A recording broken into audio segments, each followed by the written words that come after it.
Bismillahirrahmanirrahim. Assalamualaikum warahmatullahi wabarakatuh, teman-teman. Ini pagi tanggal berapa ya, lupa aku. Tanggal 10 Juni hari Sabtu. Kita akan coba share pakan, bagaimana kambing kita ini dikasih makan apa gitu ya.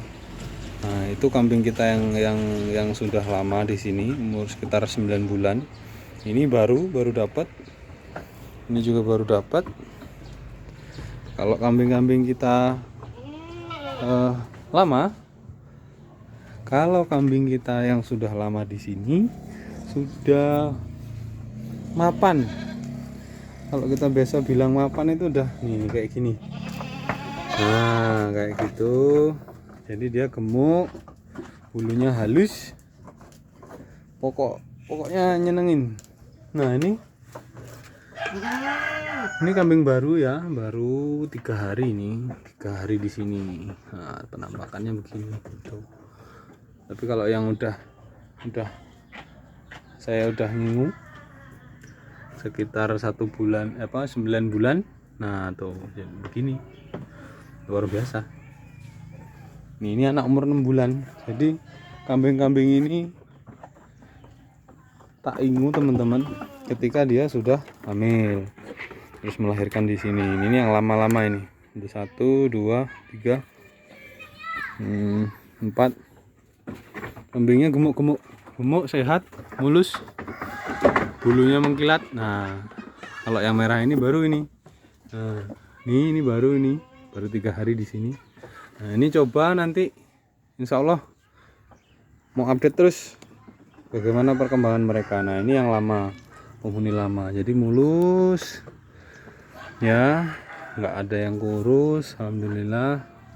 Gemuk, hamil semua, sehat semua, insya Allah ngasilin anak lebih dari 1 ya. Ya, Nduk, ini kita kasih nama Lulu kemarin. Ini bisa kita nilai ya dari BCS nya, body condition score-nya 2,5 sampai hampir 3.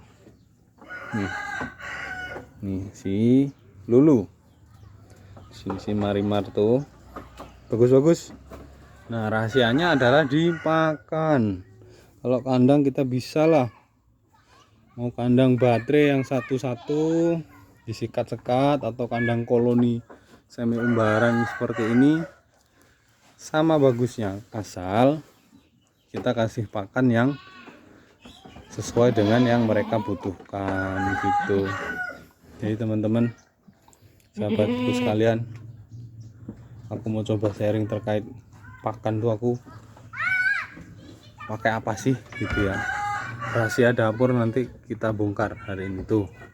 Yang lama, kambing-kambing yang sudah tak ingu sampai 9 atau 10 bulan ini udah. Ntar lagi dia sudah beranak lagi ya. Ini kambing lama ini. Itu kambing lama. Nah, ini yang merah ini baru masih jegrik. Nah, ini juga lumayan udah sebulan ini, Jawarandu milik Pak Harso. Nah, yang baru-baru ini insya Allah nanti kita nih. Nah, pakannya apa? Teman-teman sekalian, pakan yang kami gunakan terdiri dari 3 jenis. 1 hijauan. Nah, ini kita tunjukkan ke teman-teman sekalian, 1 hijauan yang dicacah ya. Nah, kami nyacahnya manual karena belum punya chopper. Doakan insya Allah dalam waktu dekat kita bisa beli chopper. Kemudian itu apa? Ini adalah silase daun singkong. Nah, ini silase daun singkong. Kita kemarin panen singkong, daunnya kita potong, kita bawa ke kandang, kita giling, kemudian kita wadahi tong. Alhamdulillah ada 11 tong. tong silase itu kita buat silase daun singkong. Kenapa rumputnya, odotnya tidak di silase? Kita memilih segar, teman-teman. Jadi odot itu adalah rumput yang kecernaannya tinggi. Jadi kita berikan segar. Kalau kita silase, kita rugi. Dia cuma hanya menang di kecernaan, tapi proteinnya nggak seberapa.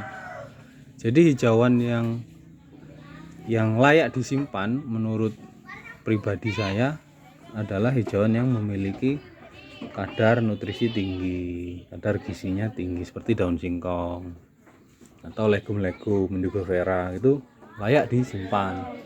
Tapi kalau untuk rumput kayak gini disimpan, rasa-rasanya kurang begitu serak gitu ya. Karena ya untuk apa? Ini ditanam di luasan tertentu seperti di sana itu. Nah, kita cut and carry, kita potong, kita bawa ke kandang, sudah jadi langsung bisa dikasih makan gitu loh. Ngapain disimpan-simpan gitu ya? Kalau disimpan itu kualitas bagus di silase. Daun singkong itu barang bagus karena protein tinggi. Nah, jadi kita pakai satu hijauan. Hijauannya terdiri dari 2 jenis. Nah, hijauan ini sebagai sumber serat. Kemudian walaupun daun singkong bisa masuk sumber protein ya, cuman kita untuk bantu supaya penggunaan konsentratnya tidak terlalu tinggi, kita pakai daun singkong. Nah, kemudian ini ada onggok press. Ini masih basah ya, masih basah tuh, basah, cuman basah press, tidak begitu basah sampai netes itu enggak. Jadi onggok press itu sebagai sumber energi. Kemudian ada ini konsentrat buatan pabrikan ini, teman-teman sekalian, dengan protein 22%. Nah, harganya berapa? Setiap item kita hitung. Jadi kalau onggok itu per kilonya Rp250. Kemudian konsentrat ini kita hitung, kita beli di harga pabrik 6.400. Cuma karena pabriknya jauh, di sini belum ada supplier, ya kita ketemu harga sekitar 7.000-an per kilo. Ya, 7.000 kok mahal? Ya rasanya mahal kalau satu kambing habis 1 kilo, tapi kan tidak mungkin.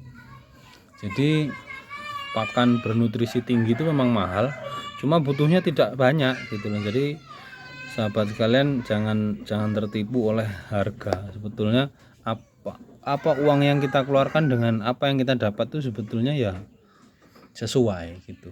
Insyaallah kambingnya juga bagus-bagus, mulus-mulus gitu ya. Nah, jadi tak ulangi. Jadi kalau kita mau pelihara kambing, domba ataupun sapi, kita perlu memikirkan 3 item pakan ya, 3 sumber item pakan. Yang pertama, kita lihat sumbernya. 1, sumber serat. Sumber serat itu dari hijauan. Ini apa namanya? Syarat wajib ya kita pelihara kambing atau domba atau sapi adalah menyediakan hijauan ya, untuk sebagai sumber serat. Nah, yang pertama adalah sumber serat. Kemudian ada sumber energi, yaitu onggok. Ya, ini sumber energi. Ini jangan dihitung proteinnya berapa, jangan berharap ini dapat protein dari sini, sahabat sekalian. Pokoknya ini sumber energi, tenaga gitu ya. Ini karbohidrat. Ini kemudian ada baru ini sumber protein. Nih, konsentrat ini sumber protein, teman-teman. Nah, ini nanti kita mix ya, ada konsentrat, kita mix dengan onggok, kemudian daun singkong kita mix juga dengan rumput odot yang sudah dicacah. Aduh, maaf, berisik, ada apa itu, mobil diesel itu apa namanya, teman-teman sahabat sekalian. Nah, jadi nanti saya ulangi, konsentrat ini akan kita campur dengan onggo ya, kita campur dengan rata, kemudian ya hijauannya daun singkong dengan odot kita campur juga, kemudian setelah itu di atasnya ditaburi ini, kemudian kita campur juga jadi satu, ketemulah namanya komplit fit atau pakan komplit. Nah, pakan komplit ini biasa istilahnya, istilah kerennya biasa kita namai TMR, total mix ratio ya. Nah, itu total itu ya semua, mix itu dicampur, ratio itu ransum atau pakan yang diberikan selama 24 jam itu gitu ya teman-teman sekalian. Nah, ini nanti dicampur. Nah, nanti kayak apa, jadi garis besarnya video ini yang aku mau sharing, kalau kita mau pelihara kambing terus kemudian kambingnya supaya bagus-bagus, maka kita harus sediakan 3 sumber pakan, yaitu satu ada serat, kedua ada karbohidrat, satu sumber serat, kedua sumber energi karbohidrat, ketiga sumber protein atau konsentrat. Terus biaya berapa per hari kalau kita pelihara rambon-rambon kambing kacang seperti ini yang bobotnya sekitar 25 sampai 35 kilo, tidak lebih dari Rp1.000 per ekor per hari. Nah, jika kita kalikan 360 hari 1 tahun, maka per ekor menghabiskan biaya 360.000.